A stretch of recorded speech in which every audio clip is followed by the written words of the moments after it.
이제 죽을 수가 있지. 아마 NPL, 우리나라 NPL 관련된 유동화 회사 많을 텐데 그 유동화 회사 한 10년 이상씩 근무했던 직원들이 이거 들으면 진짜 듣고 싶어 할 거예요, 감히.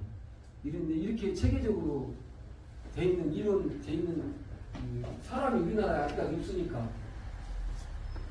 제가 몇 년 연구했다고 했어요? 30년.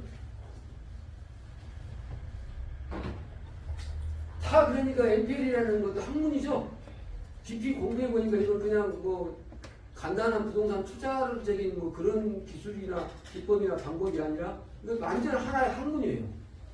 연구하는 사람들이 적다 보니까 학문으로서 인정을 안 받아서 그러지 대한민국이 어떤 학문보다 더 깊이 있고 심도 있는 학문이에요, 지금. 이 학문은. 그 다음에 이제 채권 양도를 하면 이게 이제 논셀이라고 했잖아요. 그런데 이제 예를 들어서 소비대차 계약을 맺고 대출 계약을 맺었단 말입니다. 그리고 여기다 이 부동산에다가 근저당권을 설정하고 대출을 빌려줄 때 이게 원금이 1억이고 이자가 연 5%다 그러면 500만 원이고 연 5%. 지연이자가 10%라 그러면 1천만 원이겠죠? 예를 들어서. 그러면 이런 것들을 통틀어서 이걸 통틀어서 내가 이 집에다가 돈을 1억을 빌려주고 나중에 얼마까지 받을 수 있겠다라고 해서 1금융권에는 120%를 설정하고 그 채권 최고액이라는 것을 설정한다고 그랬죠? 그럼 1억을 빌려주면 근저당권은 얼마 설정해요? 1억 2천이 1금융권, 2금융권은 1억 3천 이렇게 그러면 은행의 저당권을 보고 금융권은 몇 금융권인가 보면은 원금이 얼마 정도 대출 나갔다는 걸 역으로 추산할 수 있겠죠? 역으로. 그러면 채권 양도를 했어. 채권 양도를. 그런데 이제 이게 이 금액이 원금이 아니죠? 이게 채권 최고액이잖아요. 이 금액까지만 받아내겠다는 거죠. 만약에 은행이 이자가 1억 2천까지 설정해놓고 이자까지 합쳐하고 1억 3천이었어요. 그럼 1억 2천만 받았잖아요. 그럼 1천만 원은 못 받았죠. 1천만 원을 이 집에서 받고 싶으면 가압류를 해야 돼. 배당요구 정기기 전까지 가압류 걸어놓고 1천만 원 추가로 청구하면 예를 들어서 나중에 이제 1천만 원 배당이 돼요. 일반 채권으로. 일반 채권으로. 그래서 이제 요 금액이 다 같이 채권 최고액이다. 시작. 채권 최고액이다 이거예요. 자, 그런데 이게 이제 A라는 채권자가 B라는 채무자가 있는데 A라는 채권자가 자기가 갖고 있는 채권을 C에게 양도한다 이거예요. 양도.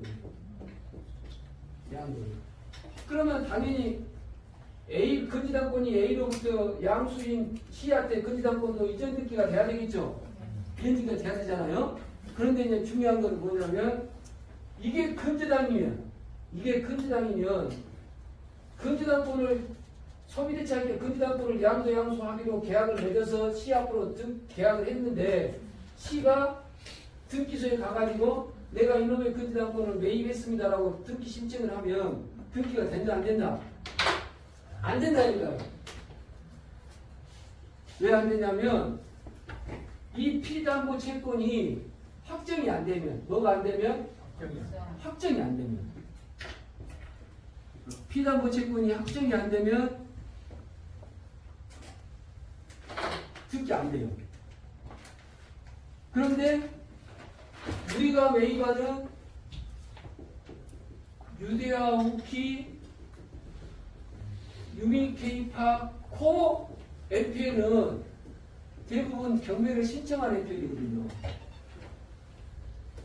경매를 신청한 NPL이기 때문에 경매를 신청하면 이 채권 최고액이 확정이 돼요. 다 같이 언제 뭐냐면 경매를 신청해버리면 채권 최고액이 확정이 돼요. 확정이. 그러니까 말은 근저당권을 내가 매입했다 하지만 실질적으로는 피담보 채권이 못돼 있는 확정돼 있는 채권을 매입하기 때문에 등기가 온다 안 온다? 등기가 올 수 있기 때문에 피담보 채권이 확정이 안 되고 등기가 된다 안 된다? 안 된다. 거기서 나오는 게 양대근 인수예요.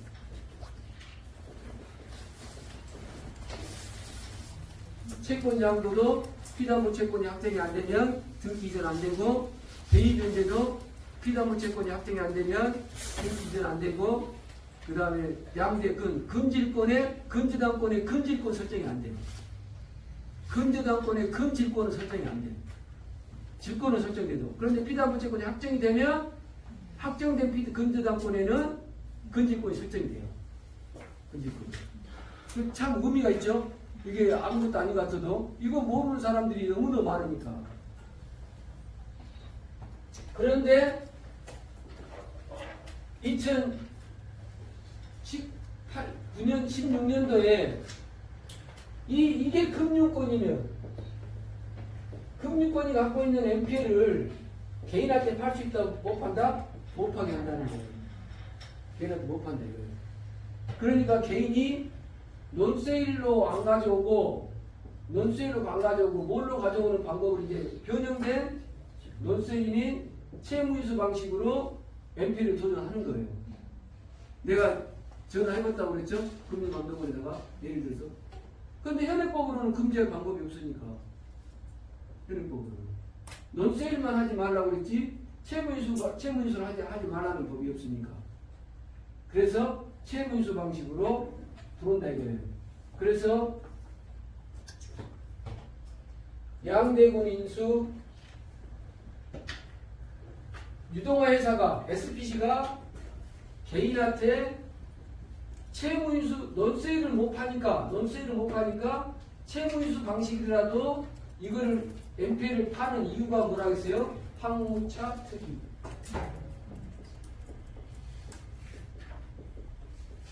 기억납니까? 네. 여기서 이제 황무차가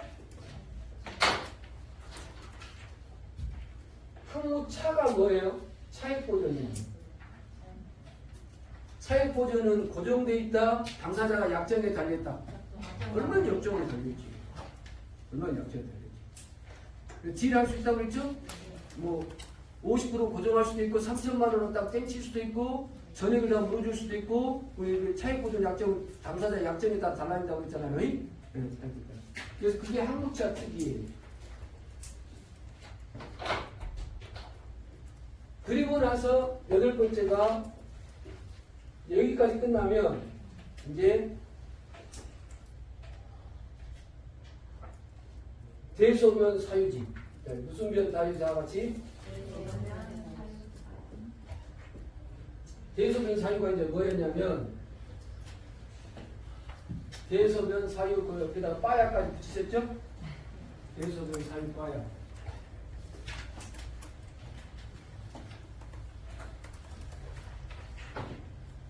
빠야까지. 다 같이 해본다. 시작. 대소변 사유 빠야. 이제 이 이론이 뭐냐? 이 이론이 대부분 우량 NPL은 가격이 많이 떨어진 이유가 유치권이 있다는 거예요. 무슨 권이 있다? 유치권. 그러면 유치권을 낙찰받아서 우리가 채무인수로 가면 채무인수가 무슨 변형된 채무인수로 간다고 그랬죠? 변형된 채무인수로 가면 낙찰받고 나서 경락장금 받아야 돼, 안 받아야 돼요? 경락장금 받아야지. 그런데 유치권 있으면 대출 해준다, 안 해준다? 안 해준다. 그러니까 이 물건을 도전하기 전에 대출을 미리 악행해야 돼. 이 물건 낙찰받으면 대출이 됩니까? 안 됩니까? 이해가죠? 돼. 그 다음에 소송으로 가면 지금 여기 소송의 유치권이 여기 있죠? 특수경 여기 있잖아요. 여기서 여러분을 깨는 거예요. 그러면 예를 들어서 특수경의 유치권 깨는 거는 민사로 깨는 방법이 있고 형사로 깨는 방법이 있어요. 민사로 깨는 방법은 승인 요건을 갖고 깨는 방법이 있고 판례를 갖고 깨는 방법이 있어요. 승인 요건으로는 점유, 채권, 변제기, 배제 특약이 없을 거. 신의성실의 원칙에 그 다음에 압류의 체험금지 효력이 저촉된다. 그 다음에 뭐 이런 식으로 판례가 몇 가지 있어요. 이런 식으로. 지금 여러분은 뭘 느끼고 있어요? 지금 핵심이 뭐예요? 블록체인이에요. 다 연결돼 있잖아요. 다 따랐다 누른 것이 아니라 다 연결돼 가지고 저기서 하나를 문제를 딱 콩동 집어넣으면 여기서 이제 결론이 나는 거예요. 이런 과정을 통해 가지고 그냥 공식 없이 막 붙어져 있는 것도 이론이 아니라 완벽하게 일어나돼 있어요. 그래서 이렇게 유치권 깨는 거예요. 소송에 가갖고 소송에서 길게 끊어질 것 같다. 그럼 들어가면 안 돼. 유치권 갖고 소송 2년 하고 나면 승자도 없고 패자도 없어. 누구만 존중시켜? 변호사만 존중시켜. 왜 그러냐면 낙찰 받아갖고 내 돈이 아니라 대출 받아서 잔금 넣어놨는데 이자 2년간 감당해봐요. 또 공사했던 사람은 2년간 소송 끌어봐봐. 더 죽지. 패자도 승자도 없어. 유치권 사건. 유치권 사건. 소송 오래 갈 것 같으면 안 해야 돼. 그 다음에 이제 대출이 경락잔금이 4월 9일이에요. 예를 들어서. 그런데 4월 9일까지 대출 못 맞췄어. 그러면 재매가 기일 3일 전까지 잔금을 납부할 수 있거든요. 그런데 재매가 기일날 낙찰이 돼버리면 내가 낙찰자가 낙찰 권리가 없어져 버리거든요. 그럼 이